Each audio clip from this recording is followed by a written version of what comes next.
इस्तीफा नहीं दिया। सब लोग माननीय मुख्यमंत्री श्री नीतीश कुमार जी के नेतृत्व में आस्था विश्वास व्यक्त कर रहे हैं। हमारे सारे सजेशन को मान लिया गया था। 5 सुझाव हम लोगों ने दिया था जेपीसी के समक्ष और वो 5 सुझाव और माननीय मुख्यमंत्री श्री नीतीश कुमार जी ने जो बिहार को अल्पसंख्यक समाज के लिए जन्नत बना दिया।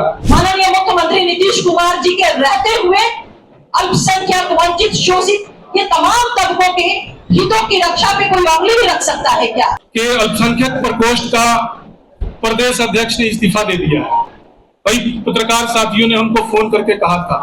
मैंने कल भी यहाँ यस न्यूज पर एक अपने सिवान में मैंने बाइट दिया है और माननीय मुख्यमंत्री श्री नीतीश कुमार जी ने जो बिहार को अल्पसंख्यक समाज के लिए जन्नत बना दिया, उनके सारे बुनियादी मसलों को हल किया है।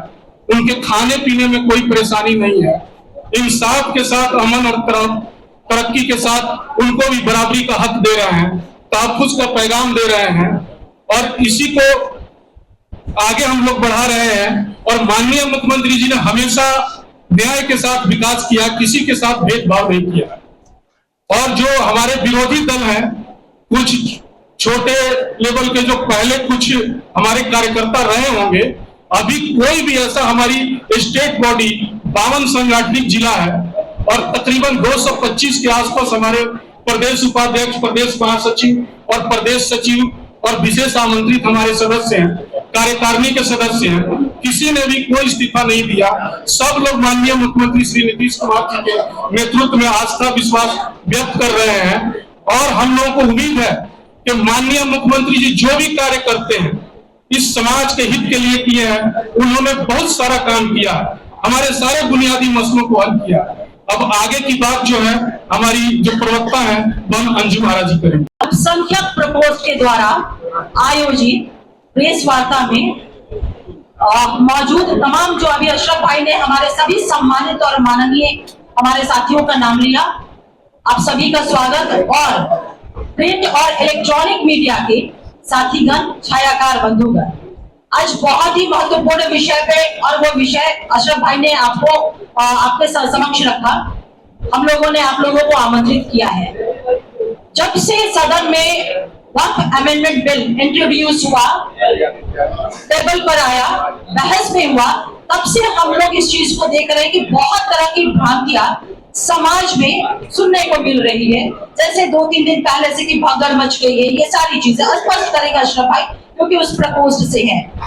कुछ चीजें ऐसी हैं उस बिल की और जनता दल यूनाइटेड का स्टैंड इस बिल में समर्थन को लेकर के वो आपके सामने रखना चाहते हैं। हम लोग ज्वाइंट पार्लियामेंट कमेटी के ऑनरेबल मेंबर हमारे श्री दिलेश्वर कामत जी, जो अत्यंत पिछड़ा समाज, अत्यंत पिछड़ा वर्ग से आते हैं, वो हमारे माननीय मेंबर थे ज्वाइंट पार्लियामेंट्री कमेटी में।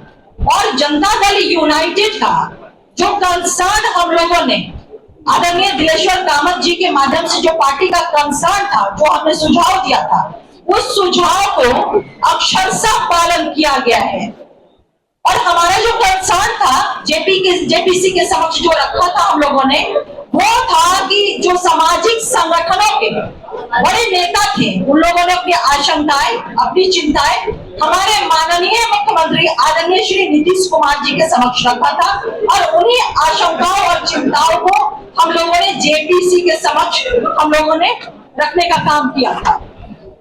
जो हमारा सजेशन था, सजेशन भी कह सकते हैं और शर्त भी कह सकते हैं, अगर इसको दूसरे वे में कहे, हमारे सारे सजेशन को मान लिया गया था। 5 सुझाव हम लोगों ने दिया था जेपीसी के समक्ष और वो 5 सुझाव बिल में इनकॉर्पोरेट बिल में उसको लाया गया, तो हमारी पार्टी ने समर्थन दिया। पहला जो हमारा सुझाव था, जमीन राज्य का मामला है, लैंड स्टेट मैटर है और इसलिए कानून में भी ये प्राथमिकता बरकरार रहेगी।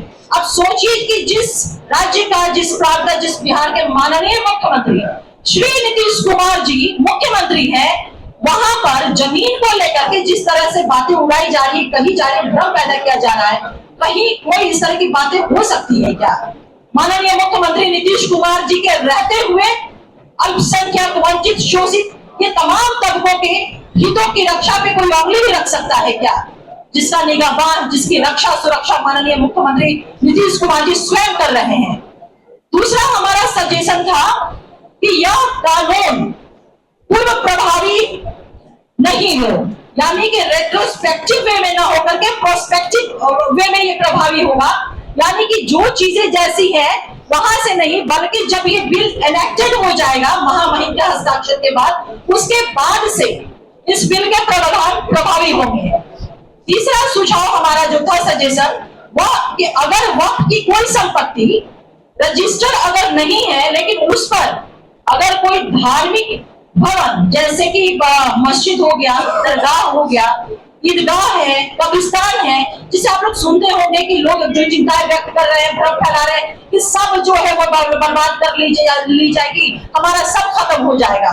लेकिन इस बिल के माध्यम से जो हमने सुझाव दिया है, इनकॉर्पोरेट हुआ है, ये माननीय मुख्यमंत्री नीतीश कुमार जी की गारंटी के रूप में न सिर्फ बिहार में बल्कि पूरे देश के अक़लियत समाज को ये मिला है कि उनके ये भवन जो है कहीं से भी इनके साथ छेड़छाड़ या किसी भी तरह का उसके साथ नहीं किया जाएगा।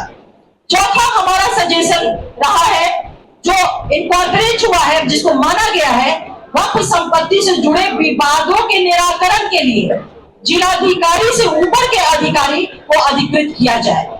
इसको भी शामिल कर लिया गया है इस बिल में, जो हमने सुझाव दिया था। पांचवा हमारा कि वक्फ बोर्ड की संपत्ति के डिजिटलाइजेशन के लिए, जिसको हम कहते हैं, हम बोलचाल की भाषा में हम लोग कह रहे हैं कि पोर्टल पे रजिस्ट्रेशन की बात कर रहे हैं, तो उसके लिए 6 महीने का जो समय बिल में था, हम लोगों ने इस चीज को सुझाव दिया था कि इस समय सीमा को बढ़ाई जाए और हमारे इस सुझाव को मान लिया गया। ये हमारे 5 महत्वपूर्ण सुझाव थे जिसकी मैंने आपके समक्ष चर्चा की है।